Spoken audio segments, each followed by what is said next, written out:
The congressional oversight hearing room was already tense before the first word was even spoken. Outside the Capitol building, thousands of protesters had gathered, their chants echoing through the marble corridors, signs held high, voices demanding to be heard on everything from healthcare to education funding. Inside, Representative Marjorie Taylor Greene from Georgia sat at her microphone, visibly fuming, her face flushed with what looked like a mix of anger and theatrical indignation. She'd been waiting for this moment, ready to unleash what she clearly thought would be a knockout blow against what she kept calling the radical mob disturbing the peace of America's most sacred institutions. Greene leaned into her microphone with the kind of aggressive energy that had made her a lightning rod in American politics. Loved by her base, despised by her critics, and impossible to ignore by anyone paying attention. Those people out there, she declared, her Georgia accent thick with contempt, are not patriots. Real Americans don't scream and yell and disrupt the business of Congress. They're disrespecting this institution. They're disrespecting the American flag. And frankly, they're disrespecting every veteran who ever fought for this country. Her voice rose with each phrase, building to what she clearly intended as a crescendo. These so-called protesters are nothing but paid agitators, probably funded by George Soros or some other radical leftist billionaire, and they need to be removed from our Capitol grounds immediately. We need law enforcement to clear them out and restore order to this place. Several Republican members nodded in agreement, some even applauding. Conservative staffers in the back of the room exchanged satisfied smirks, already imagining the Fox News clips this would generate. Greene sat back, arms crossed, looking supremely confident that she'd just delivered a message that would resonate with millions of Americans watching at home who were tired of protests and wanted someone to finally say what they were thinking. What Greene didn't know, what she'd somehow failed to consider, despite Jasmine Crockett sitting just 4 seats away, was that the Congresswoman from Dallas had been waiting for exactly this kind of moment. Crockett, dressed in a sharp navy blue suit that contrasted dramatically with Greene's more casual attire, hadn't moved during Greene's entire rant. Her expression remained neutral, almost serene, but her eyes were locked on Greene with the focused intensity of someone watching an opponent make a critical mistake. The committee chairman, attempting to move forward with the hearing's scheduled agenda, began to speak. But Crockett raised her hand, cutting him off politely but firmly. Ms. Chairman, I'd like to respond to my colleague's characterization of American citizens exercising their constitutional rights, if I may. The chairman hesitated, clearly recognizing that whatever was about to happen would derail his carefully planned schedule. But with C-SPAN cameras rolling and journalists already pulling out their phones, he had little choice. The chair recognizes Representative Crockett from Texas. Greene, sensing confrontation, immediately leaned forward again, her expression almost eager. This was exactly the kind of direct conflict she thrived on. Or at least the kind she thought she thrived on. She'd built her entire political brand on combative confrontations, viral moments, and never backing down. What she hadn't fully grasped yet was that Jasmine Crockett had spent 15 years in courtrooms, dismantling hostile witnesses and demolishing weak arguments with surgical precision. Before we dive into what happened next, make sure you're subscribed to this channel and hit that notification bell. You're about to see one of the most devastating takedowns in recent congressional history. And trust me, you'll want to see every second of how this unfolds. Drop a comment telling us where you're watching from. We love hearing from viewers who appreciate real constitutional analysis over political theater. Crockett adjusted her microphone with deliberate calm, taking a moment to organize her thoughts, or more accurately, to let the tension build. When she finally spoke, her voice was measured, clear, and carried none of the theatrical anger Greene had displayed. It was the voice of an attorney addressing a jury, not a politician playing to cameras. Representative Greene, Crockett began, her tone respectful but with an undercurrent that made everyone in the room pay attention. I want to make sure I understand your position correctly. You just stated that the protesters outside this building are unpatriotic, that they're disrespecting our institutions, and that they should be removed by law enforcement. Is that an accurate summary of what you just said? Greene didn't hesitate, practically jumping at the chance to repeat her message. That's exactly what I said, and I stand by every word. Those people out there are disrupting Congress. So you believe, Crockett interrupted smoothly, that American citizens gathering peacefully to petition their government, which is explicitly protected by the First Amendment, should be forcibly removed because their presence makes you uncomfortable. The framing was brilliant, and several people in the room immediately recognized it. Crockett had transformed Greene's populist complaint into a constitutional question, and she'd done it in a single sentence. Greene's face showed a flicker of uncertainty, but she pushed forward anyway. They're not being peaceful, they're screaming, they're blocking sidewalks, Have they committed any acts of violence? Crockett asked calmly. Greene paused. Well, not that I'm aware of, but have they damaged any property? Not specifically, but the disruption itself. Have they physically prevented anyone from entering or leaving this building? Greene's frustration was becoming visible. You're twisting my words. I'm talking about the disruption, the noise. You're talking about speech, Representative Greene. Crockett's voice remained calm, but there was steel beneath the surface now. You're talking about citizens using their voices to express their opinions to their elected representatives. That's not disruption. That's democracy. The room had gone completely quiet. Even the usual shuffling of papers and whispered conversations among staffers had stopped. Everyone could sense that this wasn't going to be a typical back and forth. This was about to become something people would be talking about for weeks. Crockett continued, not giving Greene time to formulate a response. Let me read you something. Representative, she pulled out a document, clearly prepared in advance, because Jasmine Crockett never walked into a confrontation unprepared. This is the First Amendment to the United States Constitution. Congress shall make no law respecting an establishment of religion, or prohibiting the free exercise thereof, or abridging the freedom of speech, or of the press, or the right of the people peaceably to assemble and to petition the government for a redress of grievances. She looked up from the document, her eyes locking on Greene. The right of the people to peaceably assemble and to petition the government for a redress of grievances. That's not a suggestion. Representative, that's not a privilege that Congress grants when it's convenient. It's a constitutional right. And those protesters outside, they're exercising it. Greene tried to jump back in, but they're being disruptive. So was the Boston Tea Party. Crockett shot back, her voice rising slightly for the first time.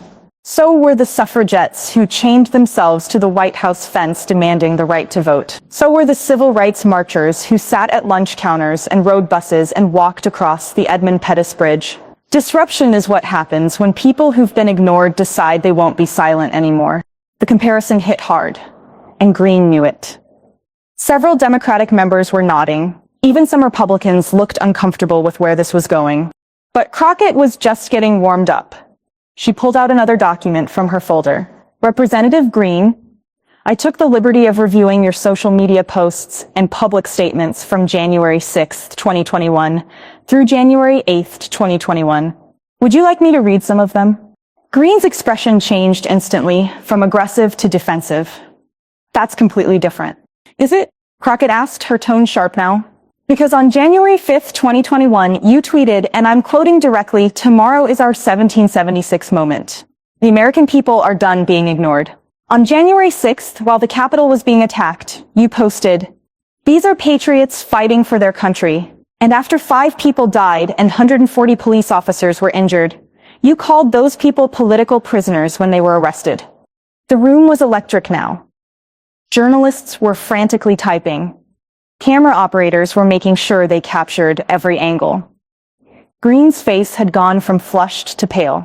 So let me understand your position, Representative Greene, Crockett continued, her voice dripping with controlled intensity. When people storm the Capitol, break windows, assault police officers, smear feces on the walls, and try to stop the constitutional certification of a presidential election, those people are patriots exercising their rights. But when citizens stand peacefully outside this building with signs asking Congress to fund their children's schools or protect their health care, those people are an unpatriotic mob that should be removed by force. Greene tried to interrupt. You're comparing things that aren't. I'm comparing your words, Representative. I'm comparing your standards. And what I'm finding is that you don't actually believe in the First Amendment at all. You believe in speech you agree with. You believe in protests that support your political positions. But the moment Americans exercise their constitutional rights in ways that challenge you or make you uncomfortable, suddenly they're not patriots anymore. Suddenly, they need to be silenced. The confrontation had escalated beyond what anyone expected. The chairman was making weak gestures toward calling order, but nobody was paying attention to him anymore. This had become a moment, the kind that would be clipped and shared millions of times before the day was over. Greene, clearly flustered now, tried a different approach. I'm just saying there's a right way and a wrong way to protest. No, Crockett cut her off firmly. What you're saying is that there's your way and the wrong way. What you're saying is that the Constitution applies when you like what people are saying, and it doesn't apply when you don't. She leaned forward, and her next words were delivered with the precision of a closing argument. Representative Greene, the First Amendment doesn't have an asterisk that says except when it annoys Marjorie Taylor Greene. It doesn't include a footnote that says peaceful assembly is only allowed if it's quiet enough not to disturb Congress. It protects speech we hate. It protects protests that make us uncomfortable. It protects dissent, criticism, and demands for change, especially when those in power wish people would just shut up and go away. Crockett picked up yet another document. Since you mentioned veterans, let me tell you about some of the people in that crowd you want forcibly removed. She began reading. James Martinez, 73-year-old Vietnam veteran, out there, protesting cuts to VA healthcare. Sharon Williams, Gold Star mother, whose son died in Afghanistan, asking Congress to reconsider military spending priorities. Marcus Thompson, Iraq War veteran, who lost both legs in Fallujah, demanding better disability benefits. She looked up at Greene. These are the unpatriotic people you want arrested, Representative? These veterans who served their country and are now asking their government to serve them back? Greene's mouth opened, but no words came out. For someone who'd built her brand on never being speechless, she was suddenly struggling to find any response that wouldn't make things worse. Crockett wasn't done, and let's talk about the George Soros conspiracy you threw out there, because I think we need to address the anti-Semitic dog whistle you just blew. She pulled out more documentation. I have the permit applications for today's protests. They were filed by the National Education Association, the American Healthcare Association, and Veterans for Better Benefits. All legitimate American organizations, all operating transparently, all exercising rights protected by the Constitution. She held up the papers. No George Soros, no secret funding, just American citizens organizing themselves to speak to their representatives. But you couldn't just disagree with their message, could you? You had to question their motives, their funding, their patriotism, their very right to be here. The gallery erupted in murmurs. Several Republican committee members were now actively avoiding eye contact with Greene, clearly wanting no part of this disaster. Democratic members looked stunned at how completely Crockett had dismantled Greene's entire argument.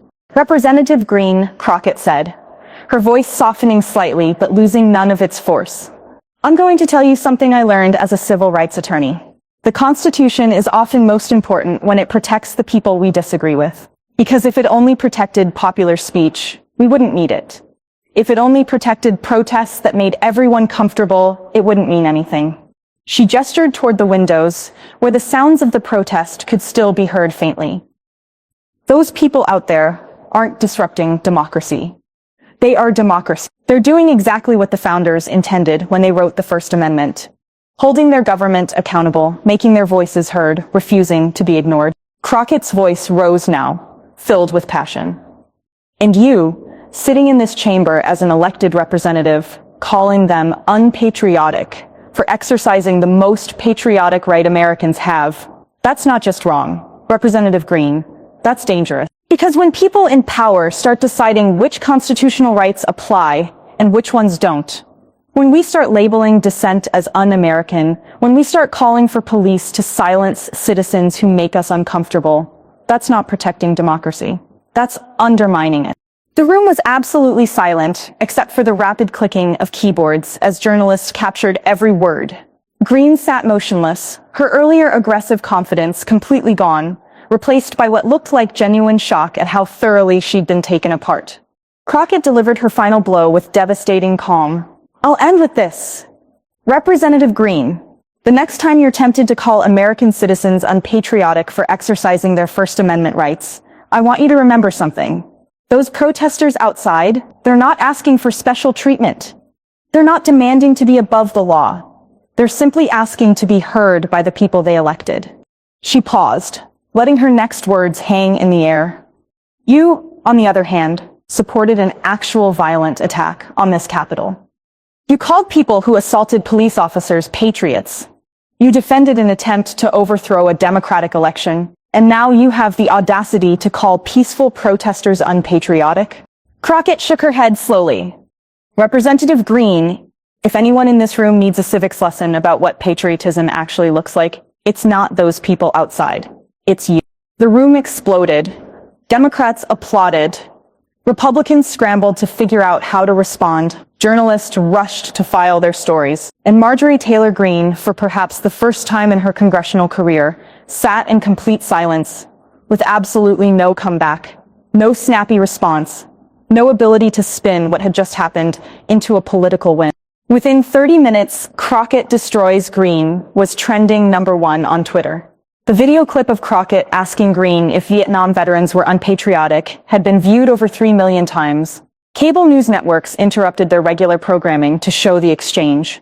Legal analysts called it a masterclass in constitutional defense. Even some conservative commentators admitted that Greene had been thoroughly outmatched.